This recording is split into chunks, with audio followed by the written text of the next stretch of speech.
nacional continúa trabajando en coordinación con todos los organismos del Estado para precautelar la integridad de los ecuatorianos. Asimismo, el presidente de la República, Lenín Moreno, anunció varias medidas adoptadas por el Comité de Operaciones de Emergencia Nacional para evitar una mayor propagación del coronavirus.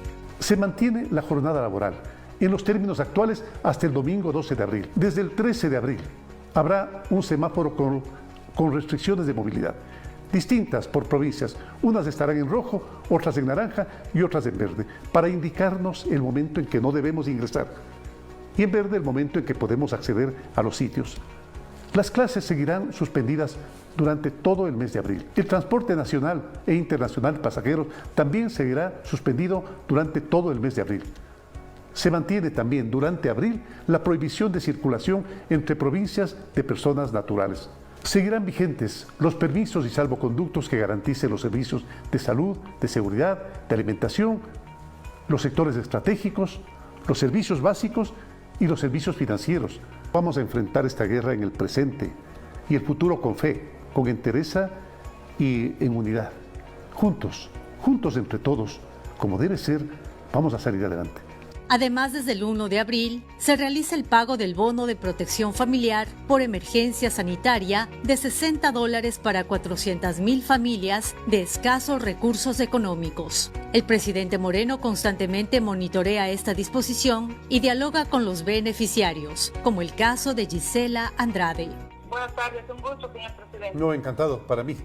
Cuéntame, ¿cobraste el bono ya? Sí, gracias, presidente. Sí, me sirve de mucho. Al igual que lo estamos haciendo contigo, no vamos a desproteger absolutamente a nadie. Sin duda alguna te va a servir muchísimo para paliar estos momentos tan difíciles. Hasta el momento, alrededor de 1,5 millones de familias reciben el bono. De todos los rincones del país, continúan llegando los productos agropecuarios y agrícolas hasta los mercados de Guayaquil. Las medidas adoptadas por el gobierno garantizan el suministro de alimentos bajo normas de bioseguridad. Se han establecido 4 puntos logísticos ubicados estratégicamente: el Corredor Amazónico, el Corredor Sierra, el Corredor Sur y el Corredor Costa, que cuentan con servicios de desinfección, combustible y comida. Las vías están completamente abiertas, hay posibilidad de transitar, no hay cierre de vías, estamos garantizando con los corredores el abastecimiento. Hay que protegerse y cuidarse por el bien de todos los ecuatorianos. De esta manera, los productos llegan en óptimas condiciones y de forma directa a los mercados. Y lo importante de esto es que el transportista, el productor, la población, el comerciante se sienta seguro de que el movimiento de la carga está garantizado. Nos permite abastecer al terminal de transferencia de víveres para que justamente la ciudadanía reciba el producto a un precio que sea lo que fije el mercado. Asimismo, desde el Ministerio de Producción se implementan medidas para mitigar el impacto económico causado por la emergencia mundial. Y estamos conversando permanentemente con nuestros pares en Colombia, en Panamá. En Colombia logramos abrir la frontera colombo-ecuatoriana, obviamente con estrictas medidas y protocolos de bioseguridad. Sin embargo, las cadenas productivas que operan hoy dentro del país, debo decirlos que cumplen estrictas medidas y protocolos para garantizar justamente la salud de las personas que están dentro de estas cadenas y que evitar cadenas de contagio. Con el propósito de evitar la desinformación mediante las plataformas digitales, voceros del gobierno mantuvieron un diálogo con las distintas agencias de noticias internacionales para aclarar varios temas referentes a la emergencia sanitaria. Además, el Ministerio de Salud explicó sobre el avance del proceso para la contratación de personal médico. Necesitamos también de la colaboración del personal de salud. Se ha aprobado por parte del Ministerio de Finanzas partidas para la contratación de 700 profesionales de salud por la contingencia que estamos viviendo.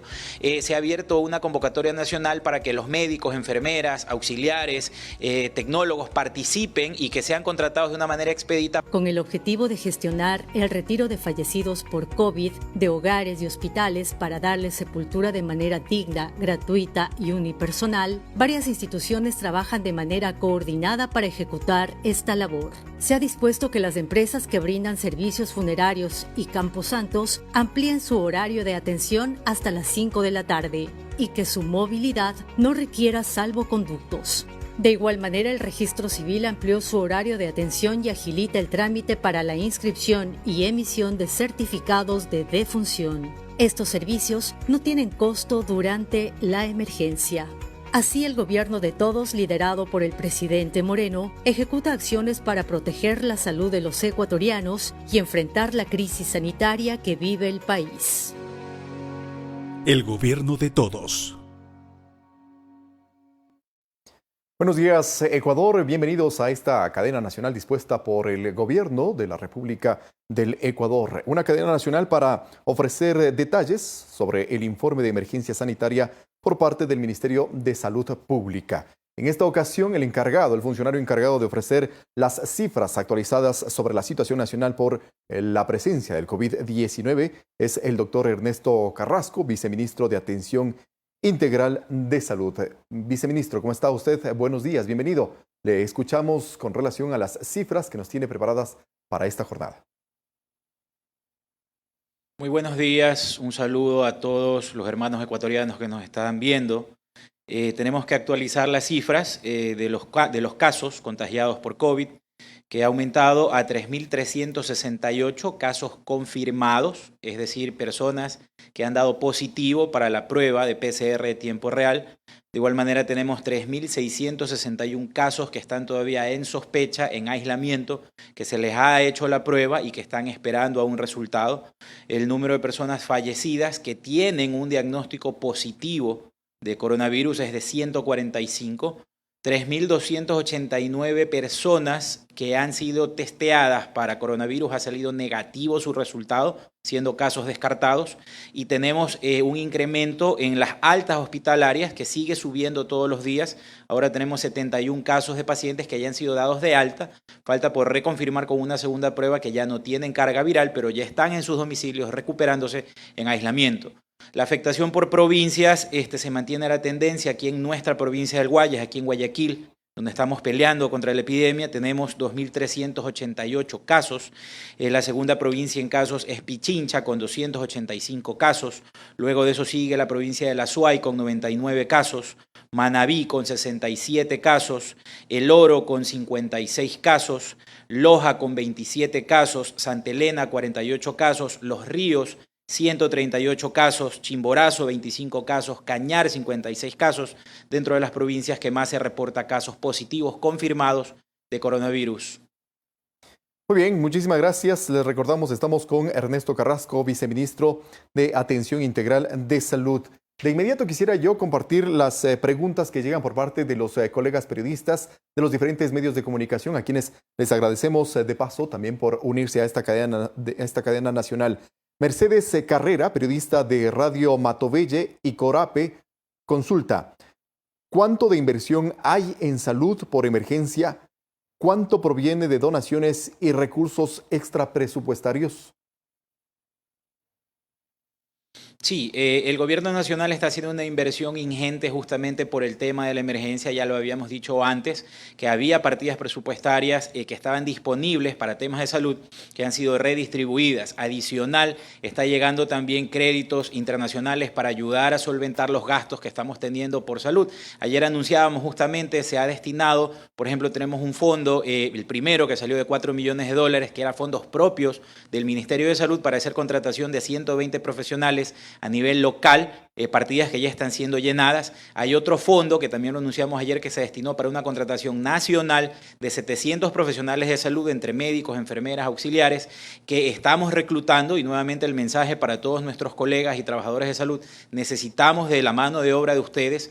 Como saben, al estar en la primera línea de batalla, muchos de los colegas, algunos están en aislamiento por haber dado positivo o haber estado en nexo epidemiológico con casos de familiares que están positivos. Entonces necesitamos, este personal se va a recuperar luego de los 15 días de cuarentena, de aislamiento, y aquellos que estén positivos, que van a mejorar, van a regresar a servir, pero necesitamos personal de salud. Entonces los fondos están disponibles, se está contratando. Queremos pedirles a todos los médicos del país que sean solidarios con esta situación y que vengan a enrolarse a las filas de las autoridades de salud. No solo Ministerio, Seguridad Social está haciendo lo propio, inclusive aquí en nuestra ciudad, donde es el problema más fuerte, e instituciones como la Junta de Beneficencia, Fuerzas Armadas, todos están reclutando personal de salud. Hay dinero para contratar, necesitamos mano de obra y es verdad, la capacidad de los hospitales va a incrementar exponencialmente cuando tengamos más personal calificado. Eso es una de las cosas que nos detiene para poder brindar más espacios, porque nos hace falta el personal para que esto pueda habilitarse. ¿Cómo tendrían que los profesionales que serían contratados dentro de esta emergencia hacerlo para, como usted menciona, pues llegar de una manera expedita a sumarse a este esfuerzo? Directamente en los hospitales, por ejemplo, aquí en nuestros hospitales destinados para esta emergencia, que son Guasmo Sur y el Hospital Monte Sinaí, están esperando, ya a través de nuestro talento humano, tenemos un banco de elegibles que están siendo llamados para aplicar estas partidas. De igual manera, aquellos que no estén en el banco de elegibles, en la zona a la cual corresponden, por ejemplo, aquí en Guayaquil es zona 8, Los Ríos es zona 5, Pichincha es zona 9, tienen que aplicar directamente en su zona, en su distrito correspondiente, automáticamente entran a laborar al Ministerio de Salud. Más preguntas de los colegas periodistas que son enviadas al chat de la Secretaría General de Comunicación de la Presidencia de la República y que nosotros también las compartimos con los voceros que a esta hora nos acompaña. Wilmer Quelal de Radio Inti Pacha. Luego del pronunciamiento del presidente Lenín Moreno acerca de la transparencia de las cifras de la emergencia sanitaria, ¿se va a emitir la información completa a fin de generar confianza en la ciudadanía? Sí, en ningún momento la información ha estado sesgada. Esto es una información técnica, básicamente en base al acceso que tenemos para la realización de pruebas. Como ya les habíamos informado anteriormente, el día lunes de esta semana esperamos que ya esté instalado el nuevo equipo, el Instituto de Salud Pública de Investigación, que permitirá hacer 1.400 pruebas diarias. Probablemente las cifras estadísticas que se presentan día a día se van a ir normalizando a medida que tengamos mayor capacidad diagnóstica. De igual manera, con el tema de los decesos, hay que cotejar los números entre personas que están teniendo fallecimientos por causas respiratorias, que sin embargo no son confirmadas por coronavirus. Tengo entendido que el gobierno va a manifestar estas cifras pronto, pero lo que nosotros tenemos son cifras actualizadas en base a la capacidad diagnóstica que tenemos. Esto es un problema que ha pasado en todos los países del mundo, no es solo de Ecuador, pero en breve esperamos que estas cifras puedan actualizarse con los métodos diagnósticos. De acuerdo, Miguel Rivadeneira también hace su consulta de Ecuador Radio. ¿Cómo se va a aplicar el semáforo desde el lunes 13 de abril a fin de que no se generen falsas expectativas? Porque hay gente que se está preparando para salir esa fecha. Miguel Rivadeneira de Ecuador Radio. Sí, el tema del semáforo es algo complejo. Obviamente Guayaquil y otras ciudades que están afectadas, por ejemplo Babahoyo, ciudades en Manabí, va a ser un poco más complejo, pero veamos el ejemplo de la provincia del Napo. Tiene solo un caso registrado, es un caso perfecto en el cual podría empezar a implementarse. Orellana tiene también un solo caso confirmado para coronavirus, Zamora de Chinchipe tiene 2 casos, Morona Santiago tiene 10 casos. Con el correcto cerco epidemiológico, estas provincias tentativamente podrían, recuerden que son provincias, en la ubicación geográfica, en aquellas ciudades de la provincia donde no se reportan casos, podrían empezar a retomarse actividades, porque lo importante de esto es que la gente pueda empezar a retomar, si su vida no es normal, pero al menos lo más parecido a la normalidad para que el país se mantenga productivo. Recuérdense que en muchas zonas de la producción nacional depende de algunas zonas del país en las cuales es necesario que el semáforo se empiece a implementar. Esto es una medida del gobierno nacional que tiene que ser estudiada técnicamente y aplicada con la precaución del caso en provincias que se puede hacer. Otras provincias donde tenemos alto caso todavía de contagio, obviamente no se va a poder implementar. Estas dependerán en todo caso de cada uno de los COEs provinciales, ¿o siempre estará abanderado por el trabajo del COE nacional? Los COEs provinciales están articulados 24 horas con el COE nacional. Las decisiones centrales vienen desde el COE nacional y son tomadas en cuenta por los COEs provinciales, que a su vez retroalimentan con la información de cada cantón y de cada provincia.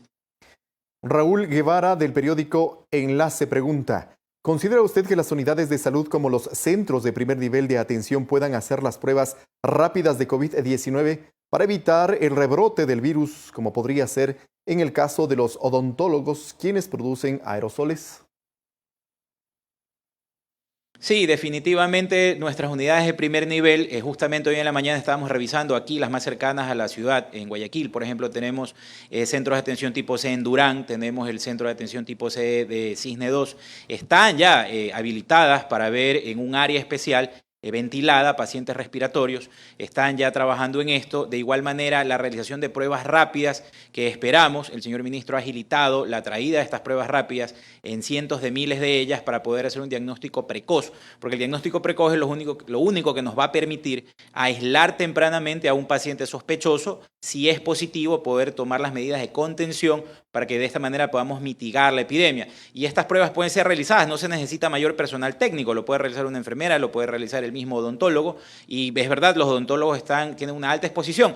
La consulta odontológica, debemos decirlo claramente, se ha disminuido prácticamente a cero por esta situación, más que todo por el nivel de riesgo que significa para el odontólogo exponerse a los vapores, a los aerosoles que se generan producto de la consulta. En algún momento esta actividad se debe retomar, pero no es el momento para hacerlo. De haber alguna emergencia odontológica que puede darse, obviamente recibirá la atención del caso con las precauciones. Viceministro, también nos consultan que se aclare, por favor, cuál es la diferencia exacta entre pacientes recuperados y dados de alta y por qué dejaron de dar las cifras sobre recuperados. Ya, esta es una muy buena pregunta. ¿Y por qué tenemos que hacerlo de esta manera? Recuérdense que tenemos ya de por sí un problema en la velocidad de respuesta con respecto a los exámenes. Tenemos suficientes exámenes para hacerle a la población, lo que no tenemos es una capacidad de respuesta que varía de 48 horas hasta 4 o 5 días por el volumen. Se procesan 400 muestras diarias en cada uno de nuestros laboratorios, pero se procesan miles de muestras a diario. Entonces, ¿qué pasa? Se está dando prioridad a encontrar a pacientes que pudieran tener, pacientes sospechosos, confirmar que son positivos para aislarlos. En cambio, ya tenemos pacientes que están aislados, por ejemplo, los que están en hospitales o los que están en domicilios. Todos estos pacientes se entiende que epidemiológicamente en 15 días deben ser reevaluados con una segunda prueba para confirmar que ya pasaron su etapa de contagio, es decir, que no pueden contagiar a otras personas, es decir, tienen carga viral cero y en ese caso se da el descarte epidemiológico, son negativos. Sin embargo, nosotros no podemos decirle a la población que nadie se está recuperando porque tenemos decenas de casos, muchos más de lo que se está representando en números, de personas que ya están asintomáticos en hospitales, que son regresados a sus domicilios, y esto sobre todo nos llama a pensar que esto es una epidemia de la cual vamos a salir, porque mucha gente que va a los hospitales sí se están recuperando, gente de todas las edades. Entonces, por eso la importancia de la decisión que tomó el gobierno de transparentar el tema a aquellas personas que se están recuperando. Claro está, en un momento a estas personas se les va a hacer una segunda prueba, con la cual confirmaremos que ya no tienen el virus y aumentan los casos de pacientes recuperados al 100%. De acuerdo, solamente como complemento a la respuesta que usted acaba de mencionar, Luis Fernando Heras de Alfa TV también menciona: expertos epidemiológicos afirman que para recuperarse del coronavirus se necesita de 2 a 3 semanas. Obviamente ya contestó usted sobre por qué se habla solo de altas hospitalarias y no de casos recuperados. Pero con relación a la primera parte de la pregunta, por favor. Sí, efectivamente. Lo que dice la estadística es que más o menos el ciclo del virus, la sintomatología usted la va a presentar durante 15 días. A partir del día 15 ya empieza a bajar su sistema inmunológico. Desde la primera semana, el día 7, empieza a fabricar anticuerpos y empieza ya a decaer la carga viral producto de la acción de su cuerpo, de su sistema inmunológico hacia el día 15. Pero todavía se pueden detectar ciertos niveles de carga viral hasta el día 21, que es lo ideal. Por eso a partir del día 15 se empieza a evaluar con pruebas diagnósticas nuevamente para ver si la carga viral ya ha bajado a cero, pero lo ideal sería repetir una prueba a la tercera semana para que el paciente pueda estar rehabilitado al 100%. Es un tema complejo, como digo, porque estamos dando prioridad a la detección precoz. Lo importante es detectar quiénes son los sospechosos que tienen el virus para poder aislarlos. Aquellos que ya sabemos que lo tienen y que están hospitalizados no se convierten en una prioridad, sino hasta cuando ya queremos rehabilitarlos para que retomen sus actividades. Entonces, cuando tengamos pruebas rápidas, esto va a ser todavía mucho más sencillo. Finalmente, Consuelo Arévalo de Radio Sucre pregunta: ¿qué protocolo tiene que realizar una persona que tiene un familiar fallecido por 4 o varios días? ¿Cómo evitar que se contagien y qué medidas deben tomar? Sí, lamentablemente estamos experimentando un cuello de botella en el tema de los pacientes que están falleciendo. Hay varias instancias que están teniendo problemas para esto. Jorge Guatet, que está dirigiendo la fuerza de tarea, se ha mejorado en este tema acá. Ya hizo un reporte al respecto al gobierno nacional en el tema de la recolección de aquellas personas, aquellos conciudadanos que han fallecido. Se está trabajando en esto, es un problema real, no es un problema sencillo, pero está dedicado a esto la policía con su departamento de medicina legal, Fuerzas Armadas, la Marina, e inclusive hay una colaboración también decidida por parte del municipio. Es un problema que se está manejando y esperamos que se normalice en estos días. Muy bien, muchísimas gracias, viceministro. Estuvo con nosotros Ernesto Carrasco, viceministro de Atención Integral de Salud del Ministerio de Salud Pública. Antes de finalizar, quisiéramos nosotros dar paso a una pastilla, a un mensaje de salud a propósito de estas condiciones que vive el país. Recordarles a los colegas periodistas que hay un sinnúmero de preguntas que llegan también a través del chat de la Secretaría General de Comunicación y que nos pasan a nosotros para poderles hacer partícipes a las autoridades. En su momento, pues, intentaremos que también sean gestionadas para que puedan responderse en el tiempo que correspondan. Les dejamos con este mensaje. Hasta pronto. Sigan con un excelente día. ¿Cómo prevenir la infección por coronavirus en casa? La mejor forma de prevenir la infección por coronavirus en casa es a través del lavado de manos y el uso de sustancias de gel alcohol. Recuerden siempre que la medida primaria es el lavado de manos. Sin embargo, si usted tiene sus manos visiblemente limpias, puede utilizar el gel alcohol para poder desinfectarse sus manos. El uso del gel alcohol es a través de la aplicación del gel alcohol en sus manos y el cual deben frotarse entre 20 y 30 segundos sus manos. Recuerde hacerlo palma a palma, dorso a dorso, entre dedos y los pulgares. Este proceso debe durar aproximadamente 20 segundos. Si usted, en el proceso de utilización de gel alcohol, desarrolla una dermatitis de contacto, lo ideal es suspender la utilización de estos productos, pues su piel es extremadamente sensible a las sustancias del alcohol. El gobierno de todos.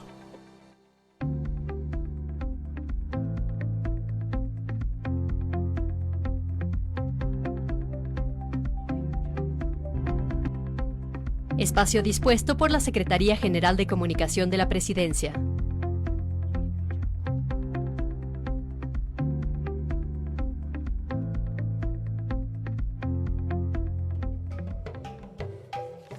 Un barquito de papel. A navegar por los mares. ¡Wow! ¡Sí! ¿Pueden zambullirse como yo?